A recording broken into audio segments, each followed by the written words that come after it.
రైతులు నష్టపోతున్నారు. అందుకని నేను చెప్పింది రుణాలు పూర్తిగా మాఫీ చేయమన్నాం. ఎవరైతే రుణాలు కట్టారో వాళ్ళ రుణాలు మాఫీ కాలేదు. ఎవరైతే రుణాలు కట్టలేదో వాళ్ళ రుణాలు మాఫీ అయిపోయినారు. ఇంకా ఒకటి కూడా కాలేదు. నేను మిమ్మల్ని అందరినీ అడుగుతున్నాను, అందరి రుణాలు మాఫీ కావాలి కావాలి అనే వాళ్ళందరూ గట్టిగా చప్పట్లు కొట్టి మీ ఆమోదం తెలియజేయాలి. మా తమ్ముళ్ళు ఉత్సాహం పెరిగిపోయింది. సైకిల్ ఎత్తేసారు పైకి. ఇంతసేపు ఆకాశాన్ని ఎత్తుకొని వస్తారు. తమ్ముళ్ళు నాకు ఏమాత్రం లేదు. రేపు జరిగే ఎన్నికలు ఒంగోలులో ఉండే అన్ని అసెంబ్లీ సైకిళ్లు, పార్లమెంట్ సైకిల్ తప్పకుండా అటు పార్లమెంట్ కి ఇటు అసెంబ్లీకి దూసుకొస్తే నాకు అనుమానం లేదు, అది జరుగుతుంది.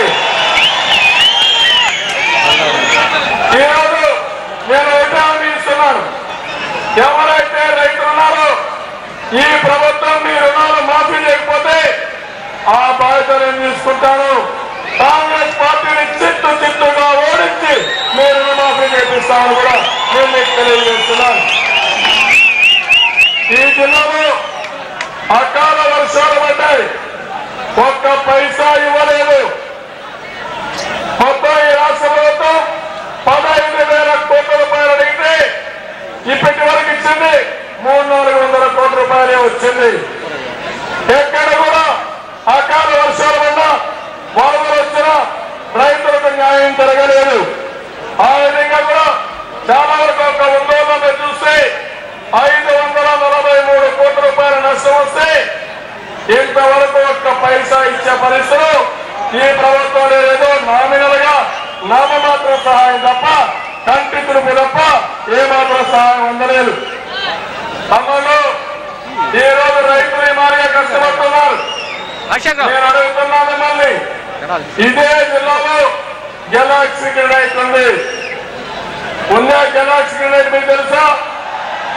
చీమ కుర్తులో నేను ముఖ్యమంత్రిగా కాదు, ఆ రోజు జనార్దన్ రెడ్డి గారు ముఖ్యమంత్రిగా ఉన్నప్పుడు ఆయన కొడుకు కలిస్తే మేము అసెంబ్లీలో పోరాడి దాన్ని క్యాన్సిల్ చేయించాం. నేను ముఖ్యమంత్రిగా ఉన్నప్పుడు గ్లోబల్ టెండర్ పెంచి ఒక్క క్యూబిక్ మీటర్ కి 44,000 రూపాయలకు టెండర్ ఇచ్చాం. 44,900 రూపాయలకి ఇచ్చాం. ఈ మధ్య ఈ ముఖ్యమంత్రి వస్తానే వాళ్ళు సుప్రీంకోర్టు కూడా పోయారు. సుప్రీంకోర్టు కూడా చెప్పారు ప్రభుత్వమే కరెక్ట్ అని చెప్పారు.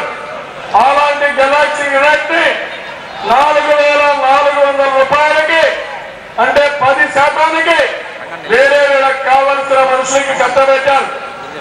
అంటే ఒక్క గెలాక్సీ గ్రెనైట్ లో 10,000 కోట్ల రూపాయల ఆదాయం పోయింది. ఇక్కడే అధికారులు ఉన్నారు, ఈ అధికారులు సాక్షిగా 10,000 కోట్లు పోయింది. ఆ 10,000 కోట్ల రూపాయలు ఈ ముఖ్యమంత్రి పెట్టిన సాక్షి పేపర్ కి పెట్టుబడి పెట్టారు తమ్ముళ్ళు. అది దానికి సాక్షి పేపరే. నేను అడుగుతున్నా, ఆ 10,000 కోట్లు కానీ ఈ రైతుల పైన పెట్టుంటే అటు వెలుగోడు ప్రాజెక్టు కానీ ఇటు వచ్చేటువంటి గుండ్లకమ్మ ప్రాజెక్టు కానీ ఇంకో పక్కన కొలిసపాడు కానీ ఈ ప్రాజెక్టులన్నీ అయిపోయేటివి. ఇక్కడ కూడా అవినీతి. గుండ్లకమ్మ ఎస్టిమేషన్ అయితే 184 కోట్లు. ఈ రోజు దాని విలువ 524 కోట్లు. అదనంగా 340 కోట్ల రూపాయలు అదనంగా ఇచ్చేశారు. ఎవరు చెట్టు తమ్ముడు? ముఖ్యమంత్రి సట్టుకుడు ఒక కాంట్రాక్ట్ అంట. ఇంకా కొరతే లేదు, అన్ని దోచిపెట్టేస్తారు. అదే దోచిపెట్టారు. ఇంకో పక్కన కొలిసపాడైతే 40,000 ఎకరాలకు 133 కోట్లు ఎస్టిమేట్ చేసి 20,000 ఎకరాలకు తగ్గించి 177 కోట్లు వేశారు. తమ్ముళ్ళు సగానికి సగం పెరిగిపోయింది. ఇంకో పక్క వెలుగొండ ప్రాజెక్టు మీద చూశారు. నేనున్నప్పుడు 1250 కోట్లు అనుకుంటే ఇప్పుడు 2450, 4500 కోట్లు. 4500 కోట్లు కాదు, పెరిగే పరిస్థితుంది. మీరు ఒక్కసారి చూస్తే నీటి ప్రాజెక్టులు ఒరిజినల్ గా వీళ్ళు చెప్పింది 46,000 కోట్లు. ఈ రోజు ఆ ప్రాజెక్టులు మొత్తం కలిసి 1,75,000 కోట్లుగా అవుతున్నాయి.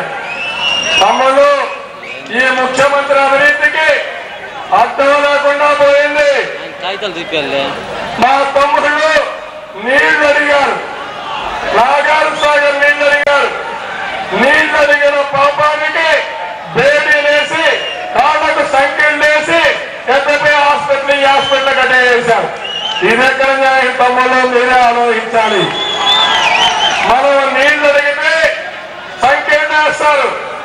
కాంగ్రెస్ నాయకులు కోట్ల రూపాయలు దోచుకుంటే, 1000 కోట్ల రూపాయలు దోచుకుంటే ఏం చేయాలి తమ్ముళ్ళు? మీరే ఆలోచించాలి. ఎన్ని సంవత్సరాలు జైల్లో ఉండాలో, ఏమి చేయాలో మీరే ఆలోచించాల్సిన అవసరం ఉంది.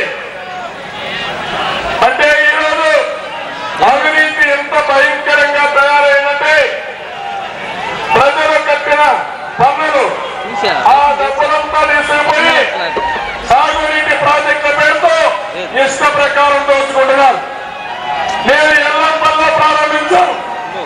ఎల్లంపల్లో మీరు చూస్తే పెద్ద ఎత్తున అవినీతి జరిగింది.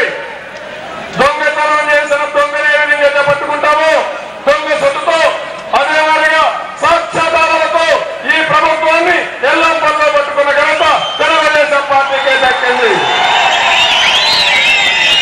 18 రోజులు పోరాడాం, ఏమీ స్పందించలేదు. సిఏజీ ఇచ్చారు, స్పందించలేదు. లోకాయుక్త రిపోర్ట్ ఇచ్చారు, స్పందించలేదు. ఈ రోజు ఈ ప్రభుత్వాన్ని మీరు చూస్తే ఎవరు వీళ్ళు ఏమనలేదని, ప్రజలు ఏం మాట్లాడలేదని, ఆ విధంగా ఈ రోజు చూస్తూ ఉంటే ఎక్కడికక్కడ దోపిడీ కార్యక్రమం పెట్టి జన యజ్ఞాన్ని ఒక ధన యజ్ఞంగా మార్చారు తప్ప ఇంకొకటి కాదు. ఈరోజు ఆ విధంగా చాలా సమస్యలు వచ్చాయి. ఇంకో పక్కన మీరు ఒక్కసారి ఆలోచిస్తే ఈరోజు హైదరాబాద్ లో మనం ఆస్తుల విలువ పెంచాం, ప్రభుత్వానికి ఆదాయం పెంచాం. ఒక్కొక్క ఎకరా 20 కోట్లు 30 కోట్ల రూపాయలు. ఈ ముఖ్యమంత్రి నిరంతరమైన ఆస్తులని మాట్లాడుతూ 1,00,000 ఎకరాలు 1,00,000 కోట్ల రూపాయలు చేసే ఆస్తుల్ని దారాదత్తం చేశారు. ఇష్ట ప్రకారం అమ్ముకున్నారు. ప్రజల ఆస్తులు, ఆయన ఆస్తుల్ని ఈయన ఇష్ట ప్రకారం చేసుకుంటే మనం ఎన్నోసార్లు సాక్ష్యాధారంతో చెప్పాం. పేపర్ వాళ్ళే రాశారు. అపోజిషన్ అన్ని పార్టీలు సమైక్యంగా పోరాడాం. ఈ ముఖ్యమంత్రి సమాధానం చెప్పే పరిస్థితులు లేరు. ఇంకో పక్క భూగర్భ ఖనిజ సంపద మొత్తం ముఖ్యమంత్రి దోచుకునే పరిస్థితి వచ్చింది. తమలో ఇవన్నీ ఇట్లుంటే చిన్న చిన్న విషయాలు కూడా రాష్ట్ర స్థాయిలో ముఖ్యమంత్రి దోచుకుంటే జిల్లా స్థాయిలో కాంగ్రెస్ ఎమ్మెల్యేలు, కాంగ్రెస్ మంత్రులు పెద్ద ఎత్తున అవినీతికి పాల్పడుతున్నారు.